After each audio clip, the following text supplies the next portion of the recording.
Hello students, welcome back to your own YouTube channel K Awasthi. बच्चों, आज के session में we are going to discuss transient response specifications for a second order system.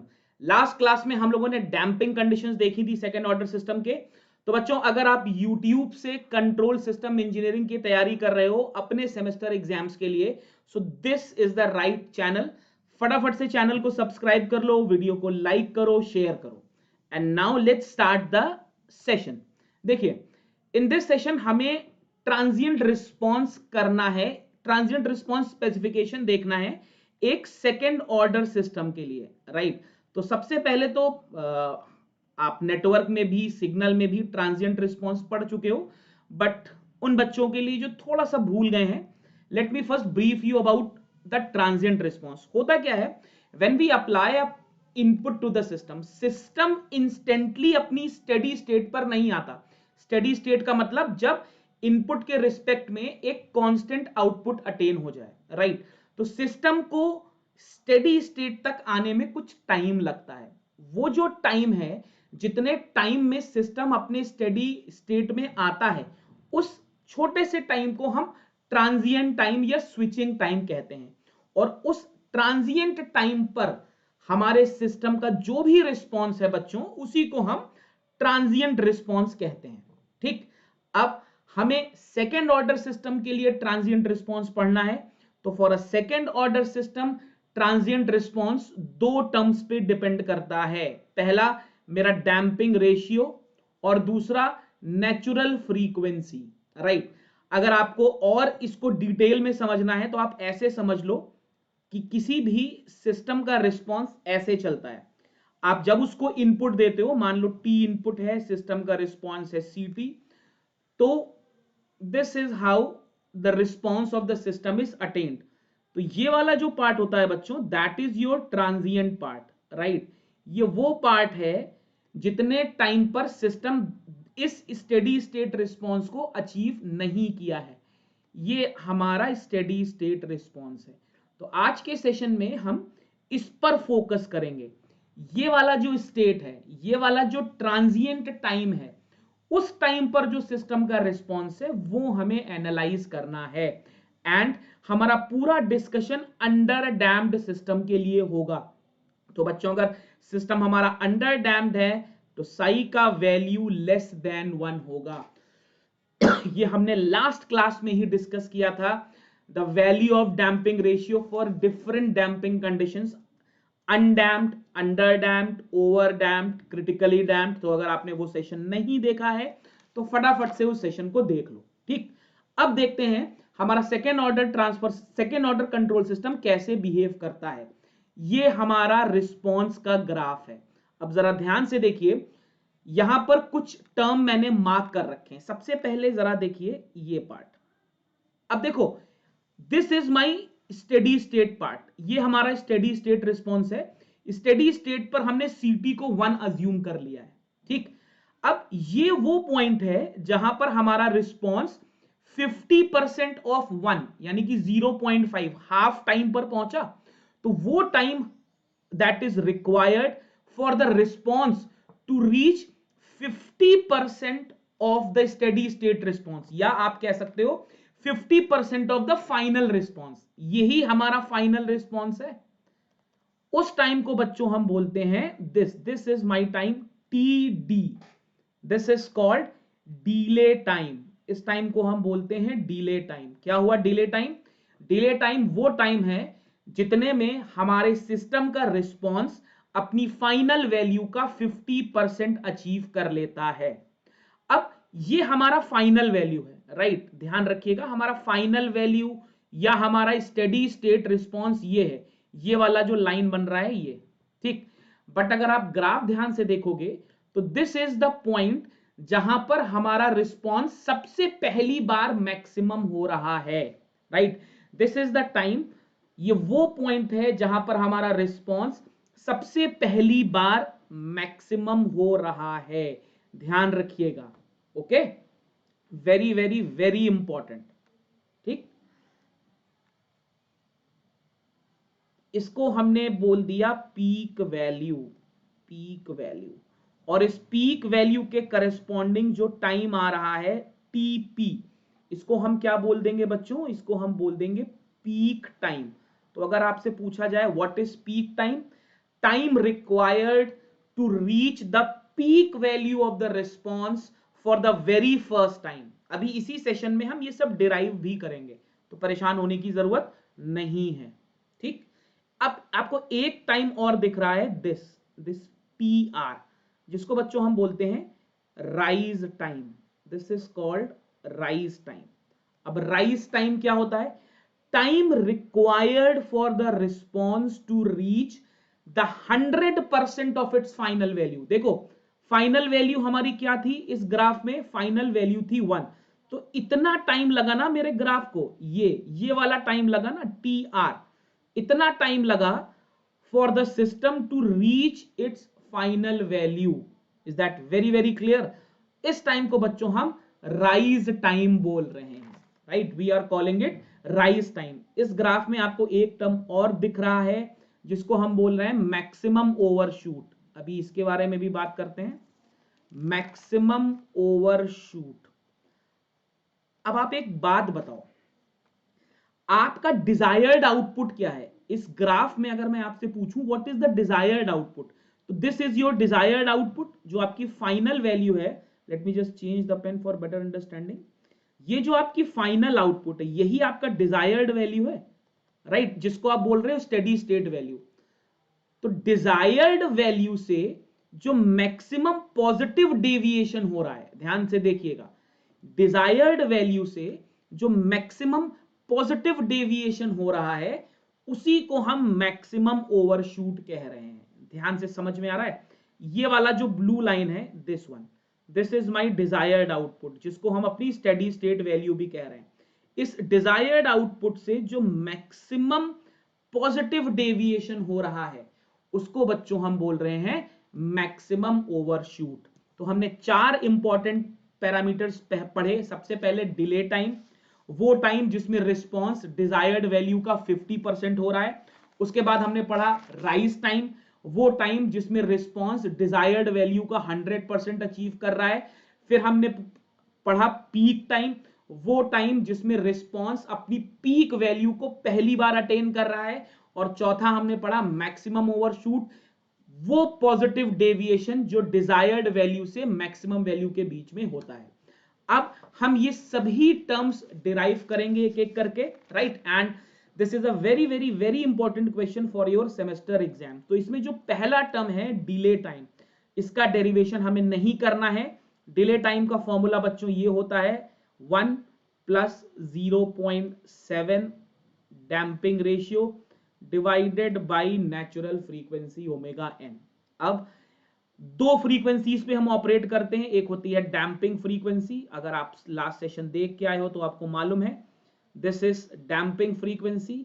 साथ ही साथ एक और फ्रीक्वेंसी होती है जिसको हम बोलते हैं नेचुरल फ्रीक्वेंसी, और इन दोनों में रिलेशन क्या होता है, omega D is equal to omega N √1 minus damping ratio का स्क्वायर। तो delay time, this is the formula, you might have to use it in few of the numericals, so you can use it directly, there is no problem।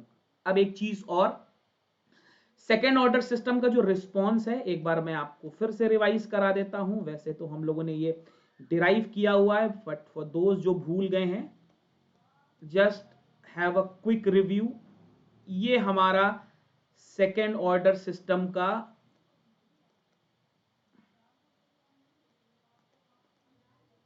Response था, right, जहां पर phi का value था tan inverse √1 minus square upon sine, right. तो ये response हम पूरे इस सेशन में बार बार यूज करने वाले हैं, ठीक। तो डिले टाइम ये हो गया। अब सबसे पहला टर्म डिराइव करते हैं राइज टाइम। तो राइज टाइम क्या था, 0 to 100%। अब देखिए मैंने आपको बताया था हम अंडर डैम्प्ड सिस्टम के लिए ही सारे डिस्कशंस करेंगे, बट अगर ये सिस्टम क्रिटिकली डैम्प है तो याद रखिएगा राइज टाइम का मतलब 5% से 95%, और अगर ओवर डैम्प्ड है तो राइज टाइम का मतलब 10% से 90। तो कैसे समझोगे? मान लो 10% यहां है और 90% यहां है। अगर ये 0.95 है तो यहां कहीं 90% होता और 10% कुछ यहां होता, ठीक है ना। तो ये वाला जो 10% से 90% वाला डिफरेंस आता, ये वाला डिफरेंस, ठीक, अगर हमारा सिस्टम अंडर डैम्प्ड होता, क्रिटिकली डैम्प्ड या ओवर डैम्प्ड होता, ये वाला सिस्टम 10 से 90, तो हम अपने राइज टाइम को यहां पर दिखाते। बट आपको टेंशन लेने की जरूरत नहीं है, अगर आप किसी भी स्टेट यूनिवर्सिटी से कर रहे हो बीटेक या एमटेक भी, तो आपको इनकी जरूरत नहीं पड़ेगी। You will only need under damped response, ठीक। अब एक चीज बताओ, अगर राइज टाइम वो टाइम है जहां पर रिस्पॉन्स 100% पहुंच गया, तो आप मेरे को बताओ क्या सीटी का वैल्यू 1 हो जाएगा? क्योंकि हमारा 100% रिस्पॉन्स तो हमने ग्राफ पे 1 ही ले रखा है, देखिए, तो सीटी का वैल्यू 1 हो जाएगा। अब इस फॉर्मूले में अगर हम सीटी का वैल्यू 1 रख दें, देखिए क्या आएगा। I will get 1 is equal to 1 minus e to the power minus psi omega N T divided by under root 1 minus psi square sine omega D T plus 5। अब 1 माइनस 1 0 आ जाएगा। Is that very clear? And ultimately you will get e to the power minus psi omega n t divided by under root 1 minus psi square into sin omega dt plus phi is equal to 0। अच्छा, अब हम since rise time निकाल रहे हैं तो t की जगह tr लिख सकते हैं, हम t की जगह tr लिख सकते हैं। अब बेसिक मैथ्स है, you know that e to the power minus psi omega n t r divided by under root 1 minus psi square, this cannot be 0। ये 0 नहीं होगा, e to the power minus x का graph है। तो possibility क्या है बच्चों? Possibility है इस टर्म के 0 होने की। Let me change the pen. That means हमारे पास एक ही पॉसिबिलिटी बचती है बच्चों कि sine omega D T R plus 5 ये 0 हो जाए। अब अगर साइन थीटा 0 है तो क्या मैं लिख सकता हूं sine omega D T R plus 5 is equal to sine N pi, general value of theta. तो अगर हम n इज इक्वल टू 1 का केस लें तो can I say that omega D T R plus 5 is equal to pi, कह सकता हूं। तो omega D into T R की वैल्यू कितनी आएगी? Pi minus 5। तो what is the value of rise time? Rise time का वैल्यू आ गया pi minus 5 into omega D. So this is the formula for rise time of the second order system. Okay, यहां पर omega D आपको मालूम है, इसका value है omega N under root 1 minus psi square. Is that very clear? And phi का value है tan inverse under root 1 minus damping ratio का square divided by damping ratio. So this brings us to the very first formula of rise time. ठीक, बात clear है? ये वाला part हमने crack कर लिया है, राइज टाइम वाला। अब नेक्स्ट हम देखते हैं पीक टाइम, राइट। तो पीक टाइम हमने क्या बताया था? The time required for the response to reach the first peak। अब आप मेरे को बताओ, अगर ये पीक पे पहुंच रहा है तो क्या ये मैक्सिमम वैल्यू नहीं है, राइट? और आपने मैक्सिमम मिनिमा पढ़ा है, मैक्सिमम केस में d of C T divided by D T, shouldn't it be 0 होना चाहिए? Yes, D C T by D T का वैल्यू 0 होना चाहिए। तो एक बार फिर से देखो, सी टी क्या था मेरा? ct था 1 minus e to the power minus psi omega N T divided by under root 1 minus damping का square sine omega D T plus 5। ठीक, तो मुझे इसका डिफरेंशिएशन 0 करना है। तो D C T by D T क्या वैल्यू आएगी? 1 का डिफरेंशिएशन तो 0, माइनस यहां लगाइए D D T of e to the power minus psi omega n t divided by under root 1 minus psi square into sin omega D T plus phi. हो गया। अब बहुत सिंपल सा है, आपको मालूम है D D x of f1 into f2, जब दो फंक्शन मल्टीप्लाई होते हैं, first function differentiation of second function plus second function differentiation of first function, ये फॉर्मूला हमें निकालना है, लगाना है और अपने डिफरेंशिएशन को जीरो पुट कर देना है, क्योंकि मैक्सिमा की कंडीशन है। ठीक, तो अगर हम इसको फर्स्ट फंक्शन मान लें, इसको अगर हम बच्चों फर्स्ट फंक्शन मान लें, तो फर्स्ट फंक्शन को एज इट इज लिख देते हैं पहले, e to the power minus psi omega N T divided by under root 1 minus damping का स्क्वायर, यहां माइनस रखते हैं। साइन का डिफरेंशिएशन क्या आएगा बच्चों? साइन का डिफरेंशिएशन आ जाएगा कॉस, तो इसको हम लिख दें cos omega D T plus five. ठीक, और साथ में टी के रिस्पेक्ट में कर रहे हैं तो ओमेगा डी को बाहर कर दें, तो ये आ गया first function. Right, first function differentiation of second function plus second function, second function हमारा ये है, into differentiation of first function, तो e to the power minus psi omega N T divided by under root 1 minus psi square. जब इसको differentiate करेंगे तो जरा ध्यान से देखिएगा, इसका डिफरेंशिएशन नेगेटिव आएगा, और यहां से जब आप minus psi into omega N लोगे तो एक और नेगेटिव आएगा, दोनों नेगेटिव मिलके पॉजिटिव हो जाएंगे, तो यहां पर पॉजिटिव आ जाएगा। ठीक, और ये डिफरेंशिएशन जीरो के बराबर होना चाहिए। अब जरा ध्यान से देखिए, ये टर्म पूरा और ये टर्म पूरा कट जाएगा। यस, बिल्कुल कट जाएगा, कोई प्रॉब्लम नहीं होनी चाहिए इसमें। Is that very very clear? ठीक है ना। तो बचेगा क्या बेटा अपने पास? अपने पास बचेगा psi omega N into sine omega D T plus five, ये राइट हैंड साइड वाला लिख दिया यहां पर पहले, minus omega D cos omega D T plus five is equal to zero, लिख सकते हैं। अब जरा ध्यान से देखिएगा, हम यहां पर ओमेगा डी की वैल्यू पुट कर सकते हैं, कर सकते हैं। तो देखिए क्या कर सकते हैं, इस टर्म को ऐसे ही लिख दिया, ये बहुत इंपॉर्टेंट है आपके सेमेस्टर एग्जाम्स के लिए बच्चों, प्लस फाइव ओमेगा डी की जगह omega N under root 1 minus psi square into cos omega D T plus five is equal to zero. अब जरा ध्यान से देखिए, ये और ये कैंसिल हो गया।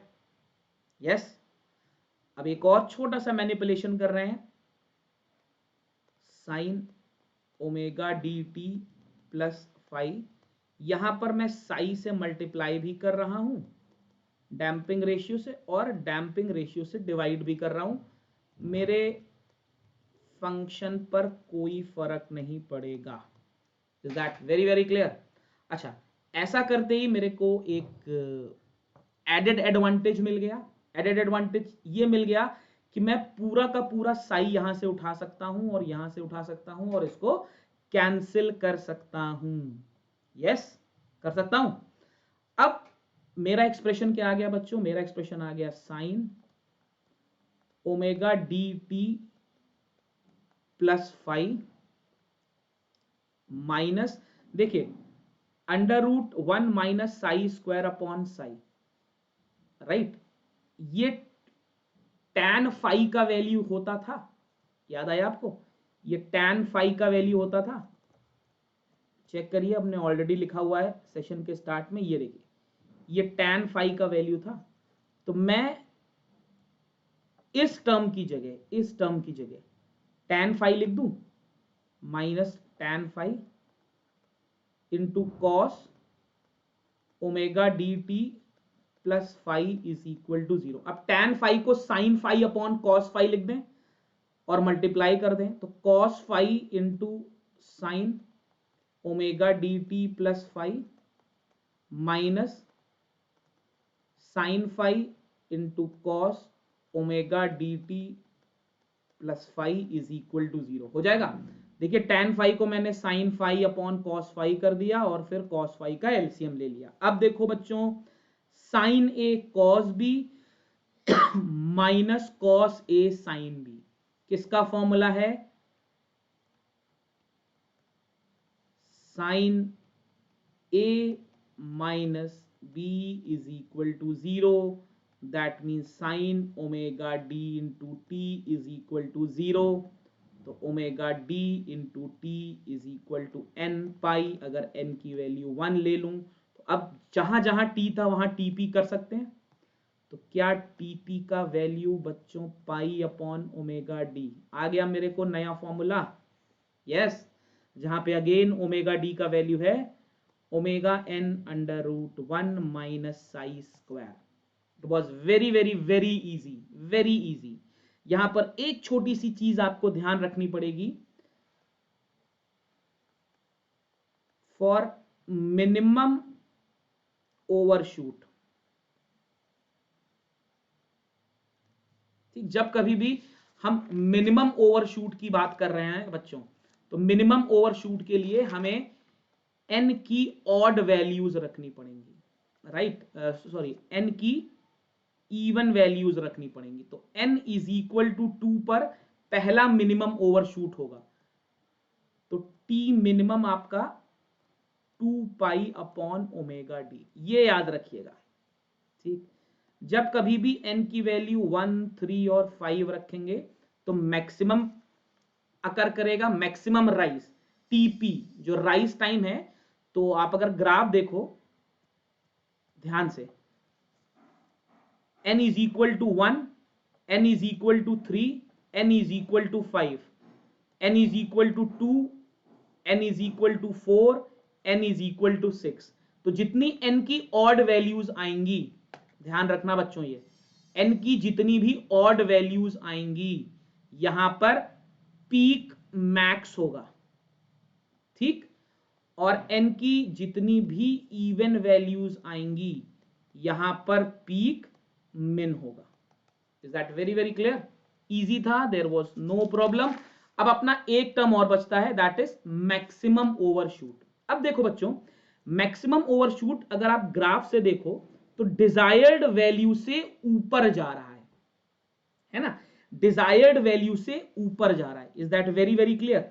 अच्छा, एक चीज देखो, मैक्स ओवरशूट ये पीक टाइम पर ही तो अकर कर रहा है। अपना ग्राफ देखिए, जब मैक्सिमम ओवरशूट है यहां पर, तो आपका टाइम तो टीपी ही है। तो आप मुझे बताओ, इन सीटी हमारा जो रिस्पॉन्स है, if we put t is equal to TP we will get max overshoot. Got my point? बात समझ में आ रही है? इसी पॉइंट पे तो मैक्सिमम ओवरशूट हो रहा है। तो टेक्निकली मेरे को करना क्या है, अगर मैं कह दूं यहां पर सी टीपी बना दूं तो ये हो जाएगा 1 minus e to the power sigma omega N TP divided by under root 1 minus psi square sine omega D into TP plus 5। क्या ऐसा ही रिलेशन आना चाहिए? बिल्कुल आना चाहिए। अब जरा ध्यान से देखो, 1 minus e to the power minus psi omega N, अभी इस टीपी को नहीं छेड़ते हैं, ऐसा ही लिखा रहने देते हैं, under root 1 minus psi square. यहां पर देखो बच्चों, टीपी की वैल्यू हम अभी निकाल के लाए हैं। देखिए, टीपी की value pi upon omega D.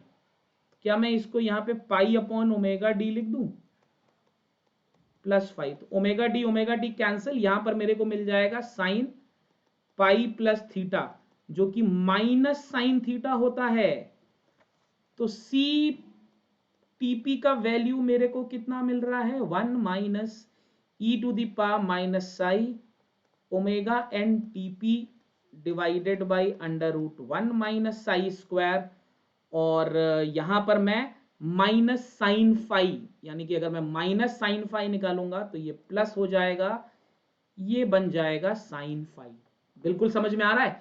अब जरा ऊपर वाला टर्म देखो, ऊपर मेरे को ओमेगा एन इंटू टीपी दिख रहा है, तो omega N pi upon omega D, TP का वैल्यू पुट किया, और ओमेगा डी का वैल्यू कितना होता है, omega N under root 1 minus psi square, तो दिस गेट्स कैंसिल्ड।